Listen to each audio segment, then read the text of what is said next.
Prefeitura de Anápolis para que pudesse ser pré-candidato a governador.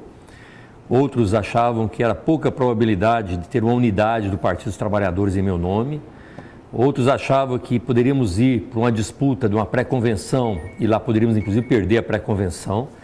Veja você que nós já ultrapassamos esses 3 pontos. E chegamos num ponto onde hoje o meu nome como pré-candidato do PT a governador está referendado pelo Diretório Estadual. Tem a unidade do partido, ou seja, o PT de Goiás sabe do meu nome, está trabalhando o meu nome como pré-candidato a governador. A direção nacional do PT homologou, referendou e sabe que nós vamos ter na convenção o meu nome como candidato a governador, confirmado isso. E entramos agora na segunda fase, que é exatamente buscar o apoio da sociedade. Buscar o apoio da sociedade, dos movimentos sociais, alianças políticas importantes que nós precisamos fazer com os partidos da base aliada da presidente Dilma em Goiás. E nós sabemos que essas discussões vão travar agora à medida que nós colocamos nosso nome definitivamente como pré-candidato. Porque agora sim ninguém desconfia que nós não vamos desincompatibilizar da prefeitura. Então, ou seja, agora foi um passo adiante e eu entendo que as pesquisas qualitativas, as mesmas quantitativas, têm demonstrado que o nosso índice de rejeição é o menor dos pré-candidatos. Esse é um ponto positivo. Segundo, o meu nome é o menos conhecido de todos os pré-candidatos. Isso possibilita nós crescermos numa pré-campanha.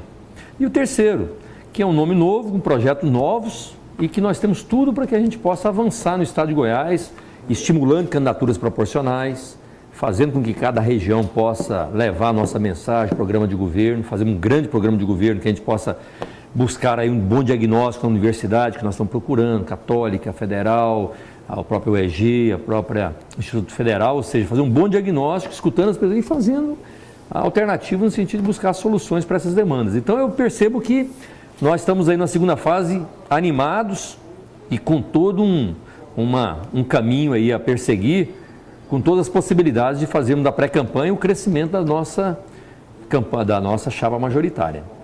Prefeito, Goiás tem um grande problema hoje, um forte gargalo para o seu crescimento, que é a demanda por energia. Tem geração, mas não tem distribuição. A CELG não tem recursos para investir e está esse entrave aí sobre o que é possível ser feito.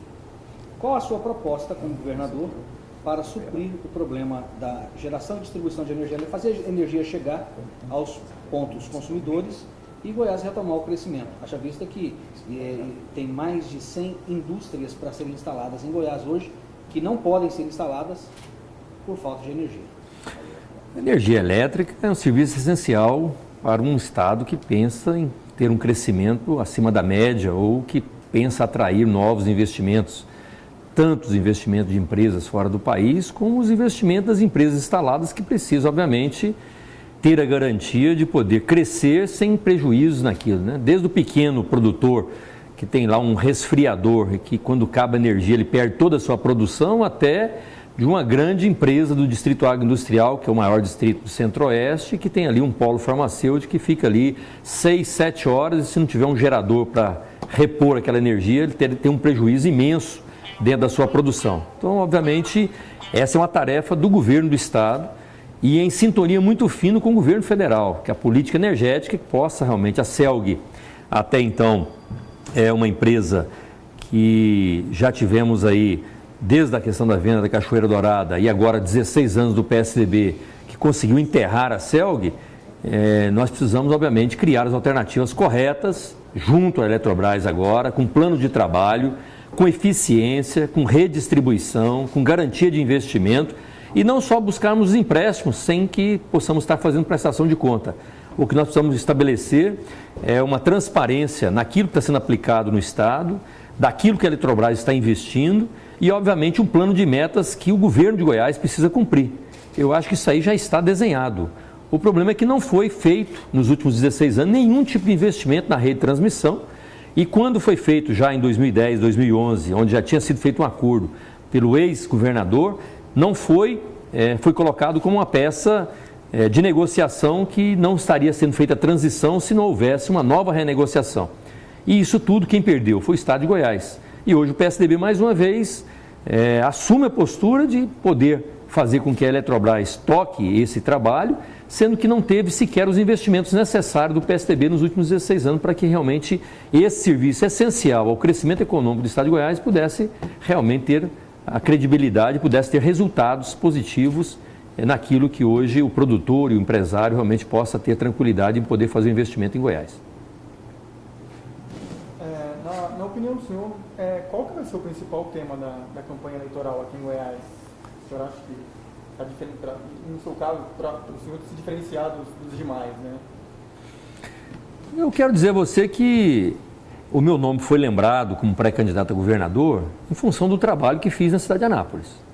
Eu não tenho dúvida que o trabalho de 5 anos e 3 meses na cidade, que é o segundo maior PIB de Goiás, me deu e cacifou para que o meu nome fosse lembrado pela gestão, pelo trabalho, pela eficiência. E saindo depois de 5 anos e 3 meses de uma gestão, você ter a aprovação de 91,4% entre bom e ótimo, são poucas as cidades do Brasil que têm esse tipo de capacidade do gestor sair tão bem avaliado.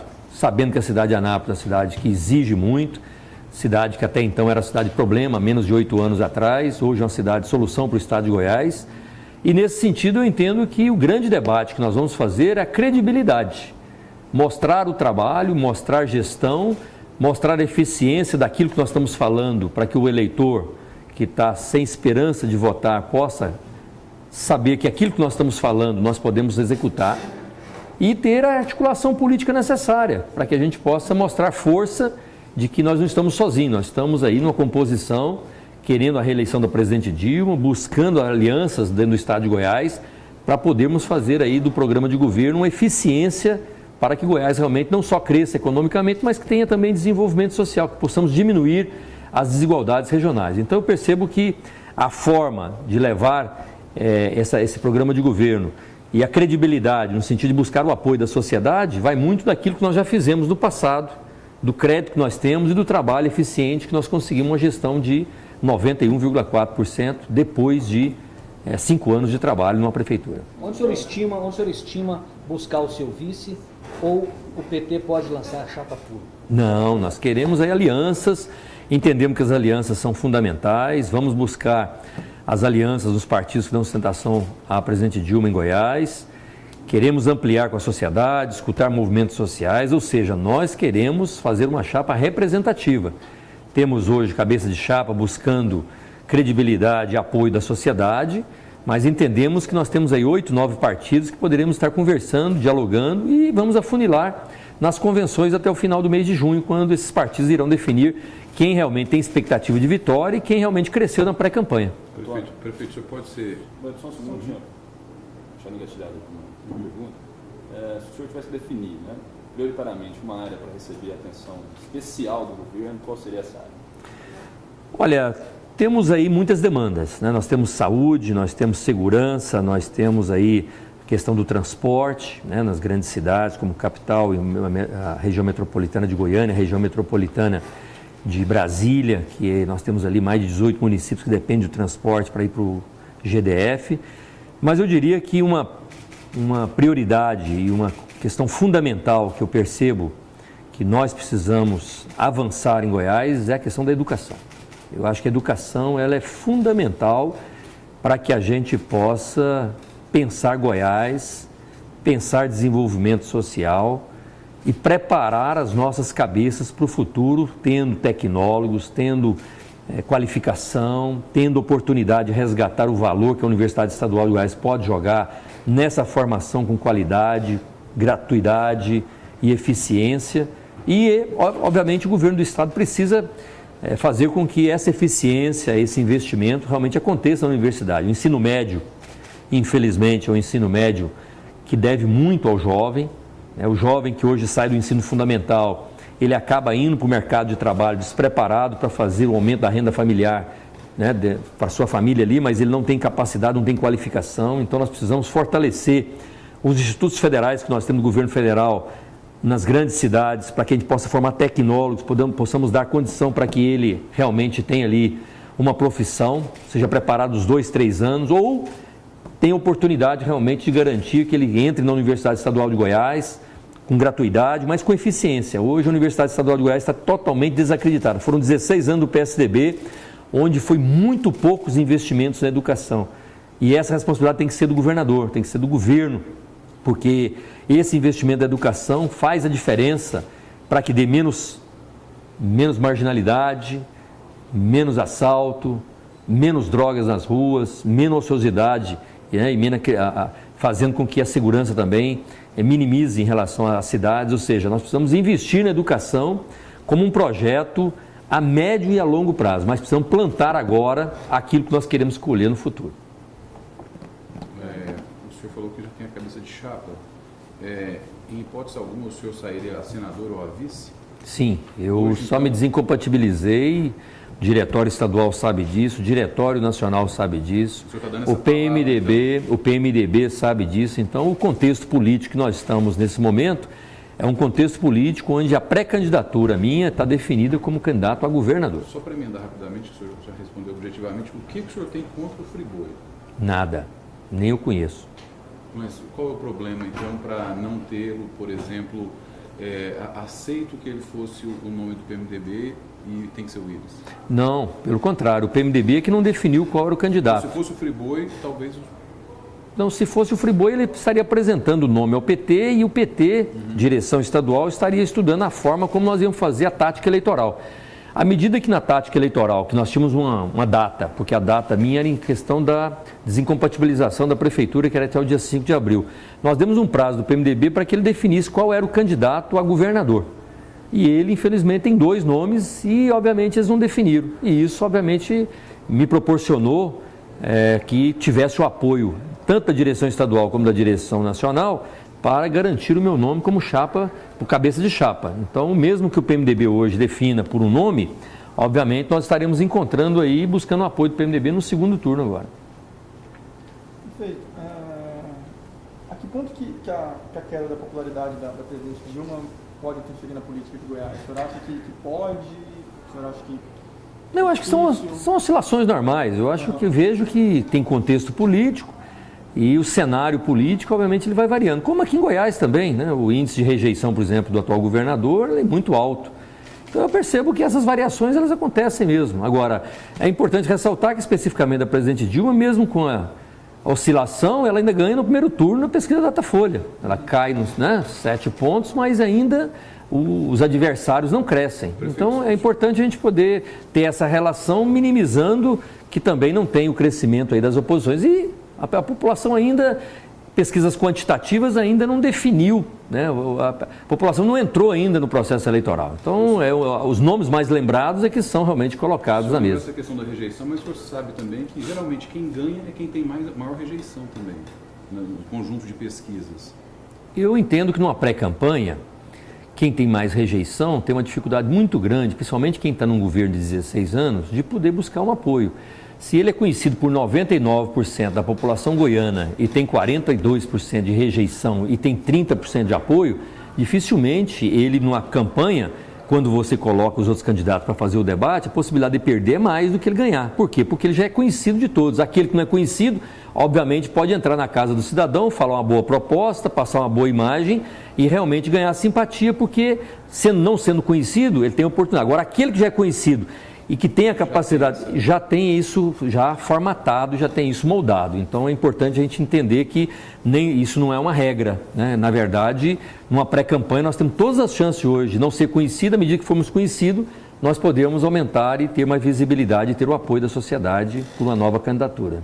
Tem uma característica sua que poucas pessoas conhecem, que é justamente o fato de você, o senhor, ser um político nato, digamos assim, devido ao número de campanhas que o senhor já participou, né? O senhor tem experiência política e partidária, de disputa de eleições vasta. Eu podia destacar brevemente qual foi a sua trajetória, quando o senhor iniciou na carreira política e... Perdeu na prefeitura? Foi qual que o senhor... Eu sou um dos fundadores do PT em Goiás, né? Lá em 82 nós já estávamos na região norte, com uma tarefa de buscarmos ali a fundação do Partido dos Trabalhadores em Goiás. Então, com uma série de companheiros, né, de lideranças, aquela oportunidade foi a primeira vez que o PT disputou as eleições em 82, com Atos Magno, Otávio Lage, Paulo Tim e Iris Rezende. Então nós estávamos presentes naquela campanha já na região norte, naquela época lá era Médio Norte, que é a região de Porangatu. E em 86, efetivamente participamos, não como candidato, mas ajudando a militância no sentido de podermos fazer a campanha proporcional. Depois tivemos na campanha de 88, tive a oportunidade de ser candidato a prefeito em Porangatu. Você tinha quantos anos? Eu tinha 28 anos. Depois fui candidato, quando voltei para Anápolis, onde é a minha terra, onde eu estudei, fiz a minha formação, né, tanto primária como secundária como universitário. Voltei para Anápolis, em 96 me candidatei a vereador, fui eleito, aí fui eleito 96 a 2000, 2000 a 2004, 2004 a 2008, sendo que na última, de 2004 a 2008, fui o vereador mais votado da cidade de Anápolis. Nesse meio termo eu fui candidato 2 vezes a deputado estadual, então conheço bem. Fui coordenador da Caravana da Cidadania do presidente Lula em 94, quando fui coordenador da campanha do Luiz Antônio de Carvalho, foi candidato a governador em Goiás. Então tive a oportunidade de fazer aquela campanha com o presidente Lula e também com o candidato a governador do PT, Luiz Antônio, como coordenador. E em 2008, fui candidato a prefeito, entrei no primeiro mandato de 2009 a 2012 e fui reeleito em 2012, final de 2012, com 89% dos votos, no primeiro turno, disputando com 4 candidatos em Anápolis. Então a trajetória política é essa, né? Nós disputamos várias... A cidade que o senhor perdeu, qual que era? Porangatu. Eu fui a Porangatu. Como é que foi a experiência em Porangatu? Excelente. Excelente. Você morava lá? Morava lá, tinha um consultório, sou cirurgião dentista, fui para lá para fundar o partido na região e tivemos ali uma boa experiência, até porque... 88, até 1988, até porque aquele momento era o momento da formação do PT, né? Tinha muita discriminação, nós não tínhamos nenhum vereador no estado, não tínhamos nenhum prefeito no estado, e ali nós fomos para que a gente pudesse fazer um trabalho onde fincasse a bandeira do partido naquela região do Médio Norte. E conseguimos. Hoje nós temos lá em Porangatu, por exemplo, o vice-prefeito do PT, temos o prefeito de Trombas, que é da região também do PT, temos vários vereadores na região e é fruto desse trabalho, ou seja, plantamos lá atrás e já estamos colhendo bons frutos aí. Em 88 o Darcy Acorce já era prefeito, eu acho, né? O Darcy Acorce entrou como prefeito aqui. Não, vereador, né? Ele foi candidato a governador em 86 e foi prefeito em 88. Ele foi eleito em 88 aqui, em 89 começou o mandato aqui em Goiânia, exatamente. O senhor nunca mudou de partido e está no PT há 34 anos. 34 anos. Nunca mudei de partido, desde a fundação estamos aí nessa grande caminhada. Quer me dar uma outra pergunta, minha última, prometo? O Estado tem um desenvolvimento... Paulo, dê uma água, por favor. O Estado de Goiás tem um desenvolvimento econômico... Esquece da menina. Considerável. Né? O Estado se destaca do ponto de vista nacional no que se refere a crescimento econômico. No entanto, a gente percebe que o crescimento social deixa um pouco a desejar. O senhor vem me falando muito que essa talvez seja a sua maior preocupação, caso seja eleito governador, ou seja, de levar crescimento social acompanhado do crescimento econômico. Claro. Eu entendo que para nós podermos falar em política diferenciada no estado de Goiás, nós precisamos melhorar as cidades, o governo de Goiás precisa pensar um pouco mais as cidades, estar mais perto das lideranças, dos prefeitos e prefeitas das cidades. Não adianta você pensar o governo apenas no papel, ou fazer um plano de metas no papel, ou estipular um programa de governo. Você tem que pensar junto com os prefeitos, óbvio, porque o resultado das cidades é que vai dar qualidade de vida às pessoas. E não adianta você pensar que vai ter uma receita pronta para o entorno de Brasília se você não for lá conhecer e conversar com os prefeitos, lideranças ali da região do entorno. O que é que podemos fazer ali para resolver o problema do transporte? O que nós podemos fazer ali para resolver o problema da saúde? Não dá mais para o prefeito, para cada cidade, ficar resolvendo o problema da saúde como se esse problema fosse dele. O problema é dos 3 entes federativos, é do governo federal, do governo estadual e do governo municipal. Mas quem paga o preço de ter um desgaste se não tem saúde nas cidades é o prefeito. Então eu percebo que essa política de podermos fazer desenvolvimento social buscando a parceria com as prefeituras, buscando parceria com as regiões, fazemos com que cada região que tem hoje posições diferentes, iguais, que a gente possa aproximar e discutir plano de metas por cada região, onde o governo possa dar a mão, onde o governo possa realmente dizer, olha, o dinheiro para os municípios chega tal dia e é tanto. Hoje você não sabe que hora e nem o dia nem o mês que o dinheiro, por exemplo, que o Estado vai mandar para o município ou se vai mandar para a saúde, por exemplo. Não existe organização. Não existe planejamento. Então nós precisamos de um planejamento onde nós tenhamos condição, porque o crescimento econômico, o desenvolvimento econômico, ele acaba acontecendo dentro de uma situação onde o cenário federal favorece também o próprio crescimento. Nós estamos hoje no estado, na região centro-oeste, que é a região maior produtora de grãos do mundo, né? Então nós estamos aqui exportando e dentro do Brasil nós estamos aí com as condições necessárias para poder fazer sermos aí a exportação de carne, soja, ou seja, alimentos para o mundo. Agora, quando se fala em desenvolvimento social, você precisa pensar em educação, você precisa pensar em saúde com qualidade das cidades, com resolutividade, tirar do papel projetos como os hospitais regionais, que tem 16 anos que o PSDB fala nisso e nunca tirou do papel, e agora está construindo um punhado e está dizendo que isso é a solução. Quer dizer, a solução é o atendimento, a solução é a saúde, não é o prédio. Porque o que nós estamos vendo é que a máquina administrativa está inchada, muitos cargos comissionados, como já foi dito, Goiás é o estado que tem mais cargos comissionados e com menor produtividade, que foi dito também na reportagem, e daquilo que foi prometido nos últimos 4 anos, também publicado nos jornais da imprensa, foi executado só 18%. Então, veja você que nós estamos né? E entendo que é essa a insatisfação hoje do povo goiano. A questão da mudança é porque cansou dos 16 anos. Então, o que eu percebo? Que o desenvolvimento social precisa vir educação, a saúde, nós precisamos ter cultura nas regiões, nós precisamos valorizar a cultura. A cultura é a alma da cidade. Nós precisamos estimular que a cultura realmente possa ter uma política governamental que possa chegar à cultura e apoiar a cultura das cidades e da região. Nós precisamos ter esporte. O estado de Goiás não tem esporte. Não valoriza e nem incentiva para que o jovem realmente possa fazer esporte na sua cidade. Em nível municipal, o senhor conseguiu isso? Em nível municipal, nós conseguimos colocar no programa Esporte para Tudo mais de 17 mil jovens em 17 modalidades diferentes. Nós temos a Bolsa Atleta dentro da cidade, com um incentivo da prefeitura para potencializar aqueles que têm índices nacionais e regionais. Nós colocamos um programa chamado Programa Zatopec, que nós temos hoje 1.500 alunos que fazem atletismo das escolas de ensino fundamental e que hoje nós buscamos os 100 melhores índices, que são os índices de referência para o estado de Goiás, que é um trabalho dentro da prefeitura para podermos dar resultado. Ou seja, o esporte, a cultura, a educação, a saúde é fundamental para que você tenha desenvolvimento social. E isso não é feito apenas com a receita do município.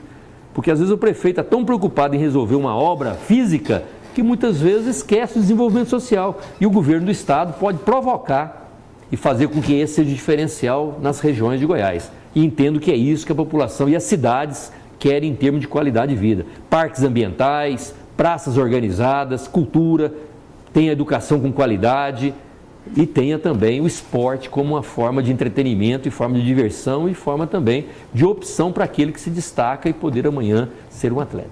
Prefeito, queria corrigir a pergunta dele, talvez ele não está bem informado, enfim. Eu sou da área de Sociologia da Universidade Federal, do doutorado, né? Sim. E Goiás, ele saiu do 12º lugar em 10 anos para 3º lugar no coeficiente de Gini, que é o coeficiente da ONU. Ou seja, ele é mais aprimorado do que o IDH. Então, do ponto de vista social, teve um grande crescimento. Eu acho que a pergunta é equivocada. Isso foi suficiente. Na visão deles, isso basta. Mas é o maior crescimento na história de todos os estados, com exceção do Paraná. Eu acho que o social não é o problema, é a corrupção. Eu acho que é outras questões, né? Pois é, o que nós precisamos fazer é que as políticas sociais... O problema do governo é a corrupção, porque se você for bater num patamar que está cientificamente provado que teve um crescimento, você vai bater na porta fechada. O que nós precisamos entender é o seguinte: o estado de Goiás hoje precisa de políticas sociais. E as políticas sociais... Mais do que combater a corrupção? Não. Aí já é princípio. Eu digo políticas sociais. Corrupção não é política social. Quando eu digo política, é direcionamento das metas que nós precisamos fazer. Corrupção é princípio, isso é coisa de justiça e, obviamente, nós precisamos cada vez mais, a própria sociedade hoje, inibir e acabar com a forma aí de impunidade, que é o pior de tudo, né? Quer dizer, mesmo sabendo que tem o problema, tem às vezes a condenação, mas a impunidade ainda prevalece. Isso que eu acho que é o grande problema hoje. Agora, o que nós precisamos fazer é o seguinte, hoje nós temos regiões do estado de Goiás extremamente desiguais. Se você vai na região norte, você chega ali, a população está perguntando por que ela foi esquecida nesses últimos anos. Você chega na região nordeste, que é uma chapada dos veadeiros, onde tem um bioma diferenciado, onde tem uma comunidade calunga, onde tem um cerrado, onde você tem o ecoturismo, também é uma outra forma. Você vai na região sudoeste, onde tem o agronegócio, a produção, a capacidade de podermos ali ter uma tecnologia mais avançada de produção de grãos. Quer dizer, então hoje nós precisamos... Qual cidade exatamente? Rio Verde, Jataí, na região sudoeste. Aquelas são que, não, hoje as regiões... Desenvolvimento social. Não, por exemplo, essa região do norte, por exemplo, nós temos uma deficiência enorme de saúde, temos uma deficiência enorme de educação. Claro não. Não, claro não, é o contrário. Se tivéssemos um governo de 16 anos que pudesse pensar o Estado como um todo, com certeza nós tínhamos pegado a vocação e a UEG que está lá, ela poderia estar potencializando, inclusive, cursos que poderiam qualificar e melhorar, fazer com que aqueles técnicos que são formados, os profissionais que sejam formados, pudessem estar, inclusive, valorizando a região. A Emater, se tivesse sido realmente potencializado com seus técnicos, poderia estar ajudando lá o pequeno agricultor não vender aquela terra para soja, para que ele pudesse estar ali, inclusive, evitando com que as cidades fossem inchadas e pudesse ter os grandes problemas que nós temos. Então, a região norte, região nordeste, a região oeste, que é a região ali de Aragarça, a região de Piranhas, a região de Caiapônia, uma região esquecida pelo atual governo dos 16 anos. Então, o que aconteceu? Aglomeração na região central, que é essa região, o entorno de Brasília, que é uma aglomerada em função de umas cidades, dormitórios, e aí nenhuma infraestrutura de saneamento, nenhuma infraestrutura em relação à saúde e educação de novo, e o transporte precaríssimo, porque aí não tem dono, nem é de Goiás e nem é do GDF. O transporte é do governo federal, a ANTT, né? Mas tem várias. Hoje, se você for lá, chegar lá... Quem faz a licitação é a ANTT. Não, mas nós hoje podemos... saiu um edital, pois é, mas o que nós temos hoje lá é que quanto tempo não se faz as licitações em função de podermos definir quais são as linhas, né, em relação, por exemplo, nós estamos lá fazendo agora a duplicação que seria do GDF até chegar, por exemplo, Águas Lindas, até chegar em Valparaíso. Ali nós não temos hoje pelo PAC da presidente Dilma para que a gente possa estender isso para as cidades do estado de Goiás. Ou seja, esse é um grande debate. Então, quando eu digo programas e projetos sociais, é para que cada região nós possamos, enquanto governo, podemos discutir e analisar e tomar plano de metas para cada região possa realmente, na sua vocação, poder somar. Não temos sentido nenhum. Por exemplo, hoje nós temos 7 cidades do estado de Goiás que está entre o G100, que é exatamente cidades acima de 80 mil habitantes, que tem o seu IDH muito abaixo da média e com deficiência, principalmente na questão da qualidade no desenvolvimento social. Das 7 que tem em Goiás, das 100 que tem no Brasil, 7 estão em Goiás, das 7, 5 estão no entorno. A outra é Trindade e a outra é Aparecida de Goiânia. Então nós precisamos realmente ter a preocupação de podermos fazer um programa de governo que venha atender, porque é um aglomerado muito grande de pessoas e com pouca resolutividade, com pouco desenvolvimento social nessas regiões. O senhor concorda com essas, se não me engano, são 10 escolas ali no entorno que foram colocadas militares para cuidar da escola, né? Saiu até no Globo ontem, uma matéria que teve muita repercussão no próprio site, muita polêmica, muita gente defendendo. Como é que o senhor se comporta nessa... Como é que o senhor vê isso? Eu vejo que nós precisamos estudar, por exemplo, a Secretaria de Educação, ela precisa ter, dentro da pesquisa normal, da quantidade de alunos que tem, o que é satisfatório em relação à aplicação do recurso da educação ali dentro.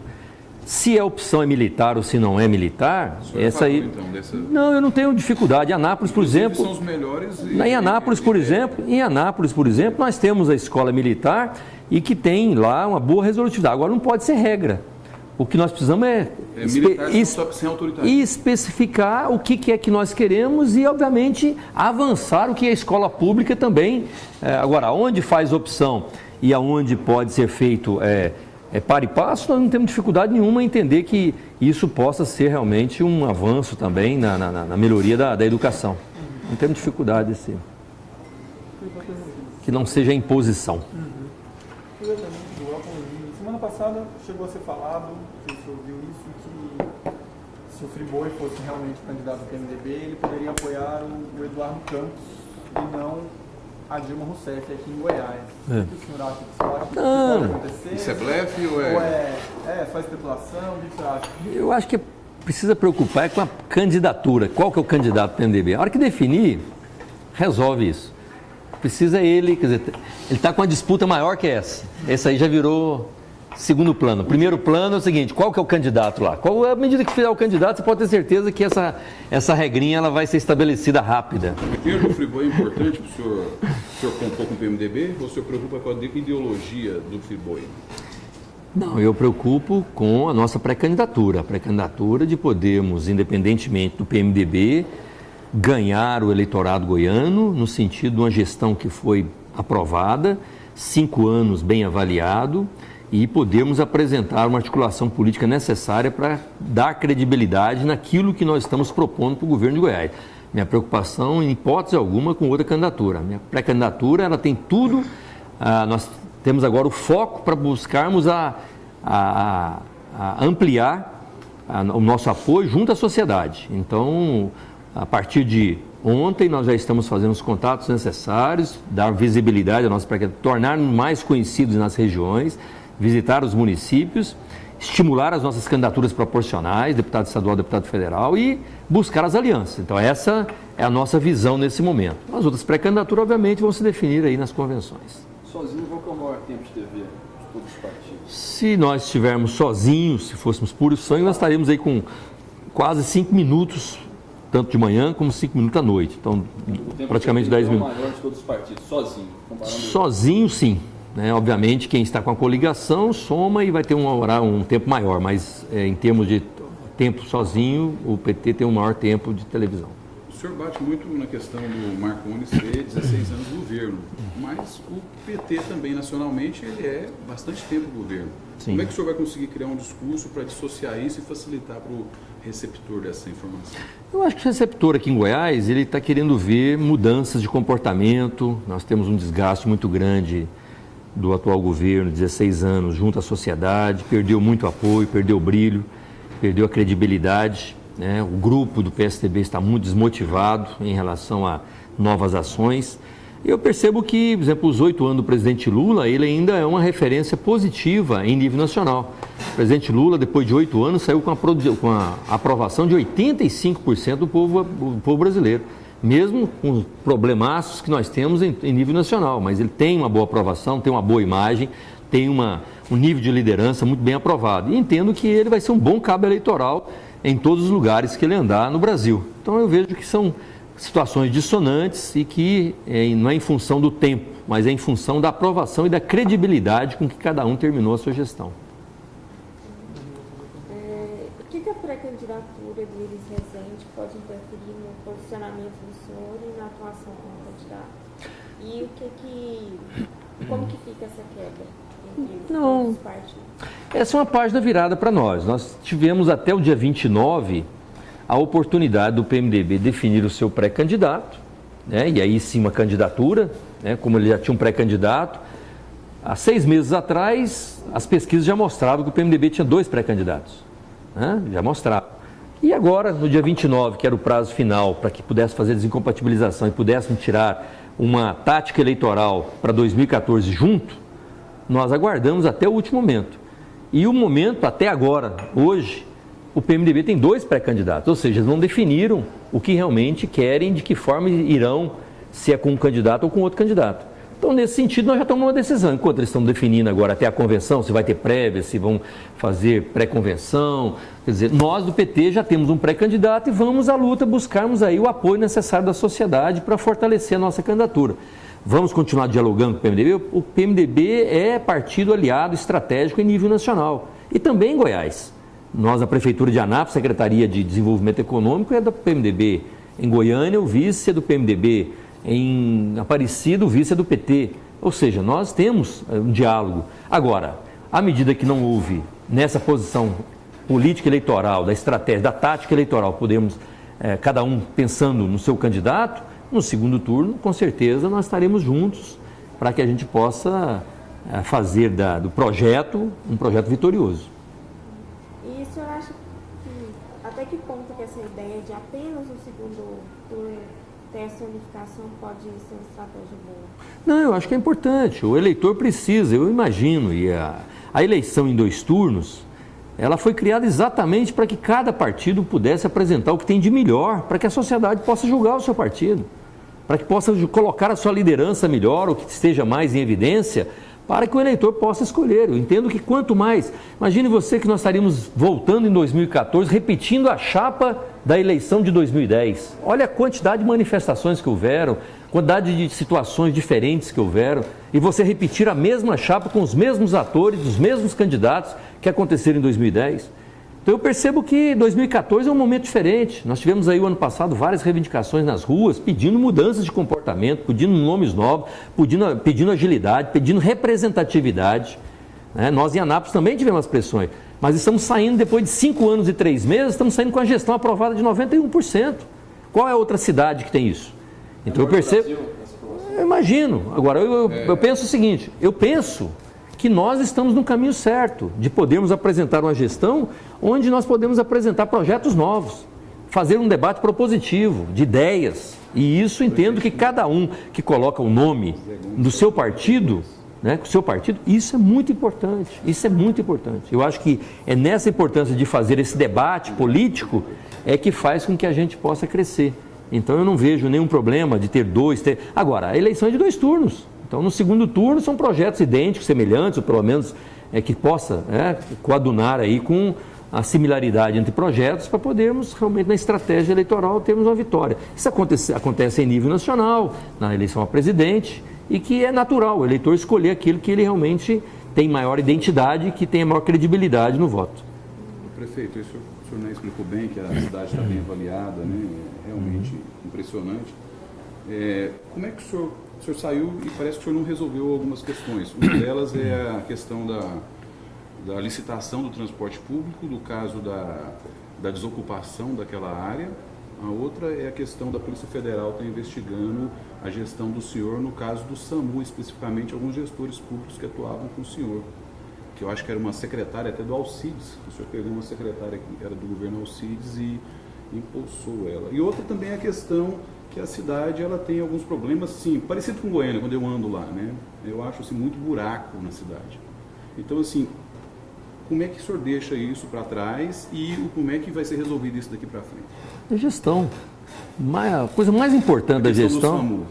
A questão do SAMU já está resolvida, onde tem a resposta. A Polícia Federal não está em investigação. Não tem Polícia Federal. Isso aí tem uma investigação onde houve uma denúncia de adversários políticos encaminhou e está sendo dada a resposta.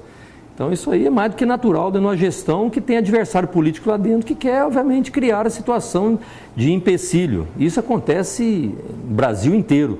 E lá em Anápolis não é diferente. Tanto isso não teve credibilidade que eu estou com 91,4% de aprovação. A mesma coisa, a licitação foi feita. É que as empresas que estão participando, que também não é muito diferente daquilo que acontece aqui em Goiânia, entraram na justiça e bloquearam a licitação, mas nós tomamos a iniciativa de cumprir a lei. 2009 nós entramos, 2010 fizemos a licitação e ela está no Tribunal de Justiça paralisada por embargos, obviamente, de recursos e mais recursos. Mas pode prejudicar a população? Não, eu acho que prejudica, tanto que nós gostaríamos de ver a licitação pronta, tanto que nós tomamos a iniciativa e cumprimos a lei. O problema é se nós tivéssemos saído depois de 5 anos e não tivéssemos sequer feito a licitação. Nós fizemos a licitação, só que tem uma decisão que precisa ser tomada, não é pela Prefeitura. A Prefeitura já tomou essa decisão. Fez a licitação, já fez com que pudesse ser avaliadas as empresas que estavam colocadas no pleito, já fizemos, inclusive, a aprovação dos documentos e tem um recurso no Tribunal de Justiça, que aí já não depende mais da Prefeitura, da nossa gestão. Então, é assim, nós temos tranquilidade em dizer que o que nós fizemos na gestão, hoje, obviamente, nós temos adversários políticos lá dentro, nós temos aí... Mas e buracos? Quem tem mais Goiânia? Não, buracos é só quem... Buracos só não tem no livro, né? Porque a fotografia é estático. né? A cidade que tem 106 anos como a cidade de Anápolis, você pode ter certeza, nós fizemos lá 102 bairros com asfalto. Os 102 bairros que nós fizemos com asfalto em 5 anos e 3 meses, todos têm galeria de água pluvial, o asfalto é a quente e tem o meio-fio. Mas nós temos 52% do asfalto que foi feito nos últimos 30 anos, que é asfalto a frio, sem meio-fio e sem galeria de água pluvial. Quando chove, lava tudo. Antigos, senhor fala. Claro, então nós precisamos fazer o que agora? Recompor, fazer recapeamento, fazer galeria. Ou seja, a cidade tem 106 anos, então não dá para você buscar e fazer. Então tem o tapa-buraco? Claro, agora nós precisamos fazer com que isso seja uma acomodação. Na época da chuva vai ter problema com galeria, vão ter problema de enchente. Isso é natural de uma cidade que pulsa crescimento, que infelizmente não foi planejada. A cidade de Anápolis não foi planejada. A cidade que tem muitos córregos que atravessa, a receita do município não é suficiente para fazer canalização, reurbanização. Nós não conseguimos o dinheiro suficiente da Receita Federal, do recurso federal, nem do governo do estado, para que a gente possa fazer ali a revitalização desses córregos que atravessam. Ou seja, é como eu disse, nós, quando temos aprovação de 91,4% na cidade, não significa que resolvemos problemas. Significa que a população reconhece que nós estamos trabalhando e que estamos no caminho certo, porque se ela está votando, acreditando, é porque mesmo que às vezes não resolvemos o problema, mas ele sabe que nós não viramos as costas para o problema. Nós estamos lá buscando a solução junto para poder resolver o problema. Luiz, o senhor falou em manifestações que aconteceram no ano passado, e o senhor acha que elas voltam esse ano, e como é que o senhor acha que isso pode influenciar na política? Acho que a manifestação é legítima, né? Desde que não parta para as agressões e que não extrapole, mas eu acho que o processo é democrático, é você reivindicar. Eu acho que existe aí uma exigência cada vez maior de representatividade. O cidadão hoje que vota no seu candidato, ele não quer esperar 4 anos para ver a resposta. Ele quer a resposta já daqui 2 meses. E isso é próprio de uma sociedade hoje que tem a velocidade muito forte da comunicação, né? E a sociedade que hoje busca cada vez mais ter agilidade e respostas têm que ser rápidas. Então, por isso que a gente diz, não basta mais hoje ter um candidato para fazer promessa, não dá mais para ter um discurso. Hoje, o gestor, seja prefeito, seja governador, tem que ter resultado. E é aí que você faz a diferença, porque você pode ficar calado e a cidade, o estado pode falar por você, porque os resultados é das obras, dos investimentos que estão sendo feitos. E esse é um desafio que nós temos, quer dizer, o próximo gestor de Goiás vai precisar realmente de ter planejamento e resultado para que você acalme as manifestações, tendo resultado no transporte, tendo resultado na saúde, tendo resultado na educação, minimizando o problema da violência, aplicando em cultura, fazendo esporte, investindo na educação, com certeza você volta à normalidade. E é isso que nós precisamos ter. Anápolis vivia isso também. Nós tivemos cassações de prefeito, intervenção de Estado. Vivemos 5 anos lá, não é porque mudou tudo, não. Nem porque mudou as pessoas que moram lá, não. As reivindicações são muito fortes, mas nós conseguimos dialogar, nós conseguimos conversar, nós conseguimos fazer uma gestão que pudesse estar próxima do cidadão. Então você tem que cuidar da cidade, mas tem que cuidar das pessoas também. Nós temos que conversar, dialogar com as pessoas. O Estado também eu percebo que é assim. Vamos lá. Está acabando. Tem mais essa minha e mais uma só. Como é que o senhor vê essa votação do STF de proibição de empresas doarem para campanhas eleitorais? Toda vez nós temos mudança na legislação, né? O que nós precisamos ter é a regra clara. Eu acho que o senhor quer ou não? Não, eu acho que se à medida que tiver a transparência necessária para fazer a doação, não tem problema não. Agora precisa ser, essa regra precisa valer, não é você chega na metade, para o outro ano não vale, como se aquilo ali fosse, tem uma decisão do Supremo que é de um jeito hoje, amanhã a decisão de repente... Segurança jurídica, né? Pois é isso, porque essa insegurança é que faz com que a gente tenha equívocos também, inclusive na participação, para você dar transparência ao processo. Essa insegurança, ela é quem realmente atrapalha, né? Às vezes você está com a mesma lei, mas com interpretações diferentes, né, do próprio... Mas, prefeito, o que leva o cidadão a doar 100 milhões para uma campanha, por exemplo? Pois é. O do senhor, por exemplo, Então, eu qual entendo... foi a maior empresa que doou para o senhor na última eleição? Não, nem me lembro, para falar a verdade, isso é um processo que na verdade não... lembrar disso. Não, se perguntar lá em termos de procedimento, de gasto... Já estamos dormindo agora. Quem coordena isso, obviamente, é o partido, né? Tem uma coordenação para isso. Mas o que eu penso é o seguinte, se a regra é clara e serve para todos, não tem corrupção. porque você tem onde pegar, tem onde cercar. O problema é a impunidade ou, às vezes, as interpretações divergentes, né? Aquilo que muitas vezes é referência do partido, na outra eleição a referência é do candidato, já não é do partido. Mas, quer dizer, essas interpretações dúbias aqui, e interpretações que muitas vezes valem para um pleito, para o outro a mesma lei, mas a interpretação é de outro jeito, e isso é que causa essa instabilidade. O Friboi vai gastar mais de 100 milhões, o senhor já tem uma ideia de quanto vai gastar? Você pode ter certeza que nós vamos fazer uma campanha com muito menos recursos, como sempre fizemos. A nossa base é a militância. Obviamente nós queremos e precisamos de recursos dentro daquilo que a legislação permite, mas eu não tenho dúvida que